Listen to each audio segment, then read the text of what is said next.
Good morning once again. Welcome back to the Morning Mindset. I'm glad you're here. Hope you're doing well today. I want you to know that I'm so thankful that you've joined the over 6,000 people who are now listening to the Morning Mindset every single day. That just blows my mind. I'm thankful. Please feel free to tell others about the Morning Mindset. I want to see God use this to help people transform the way they think. And that really has to do with the topic that we're talking about today.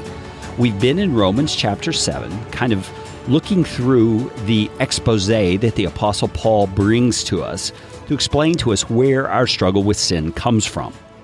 And he's made a very strong case for the fact that it does not come from within our own souls.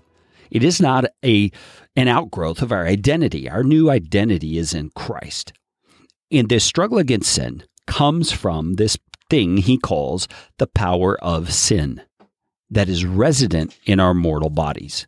Now, there's an identity shift there. There's a way of looking at the struggle there that is very helpful to me. Because when I'm tempted to sin now, I'm able to look at it and say to myself, that is not me. That is not the real me. That's how I begin to fight the battle. And that leads us into what Paul mentions about two laws being at work in us. He says in verse 21 of chapter 7, the book of Romans, I find to be a law that when I want to do right, evil lies close at hand. So we might call that the law of sin, okay? There's kind of this way that things work. It's a law that when we want to do right, evil is close at hand. But we delight in the law of God in our inner being. But in our members, there's another law. That's that law of sin, waging war against, here's the second law we're going to talk about, the law of my mind, making me captive to the law of sin that dwells on my members. So you see, our focus in times of temptation is not to try to figure out, is this me or is this not me who is struggling?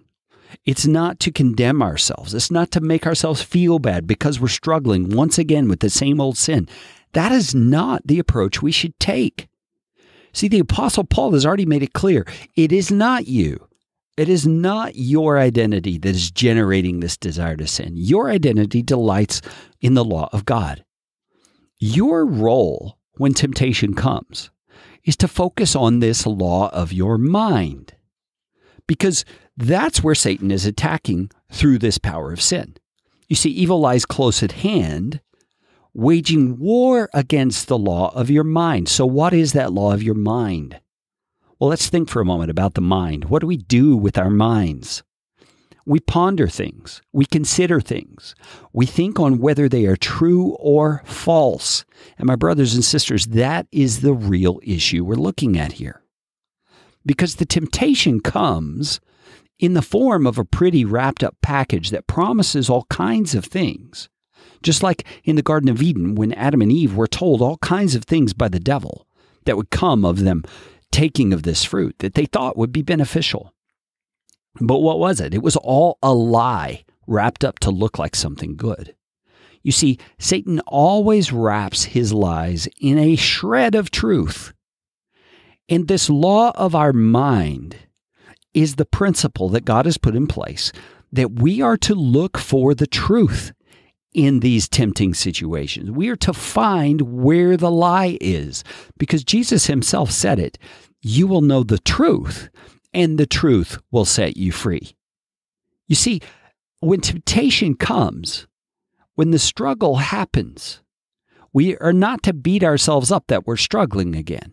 We are to immediately engage our minds and start reminding ourselves of what the truth is.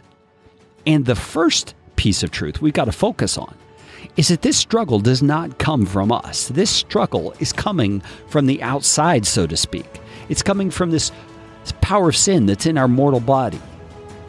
And it is not us. And we can look at that temptation and say, that is not me. That is not in alignment with who I am now. That is not in alignment with what I really want.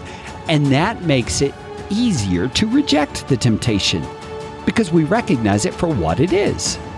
It's a lie. My brothers and sisters, go out and fight on the basis of truth today.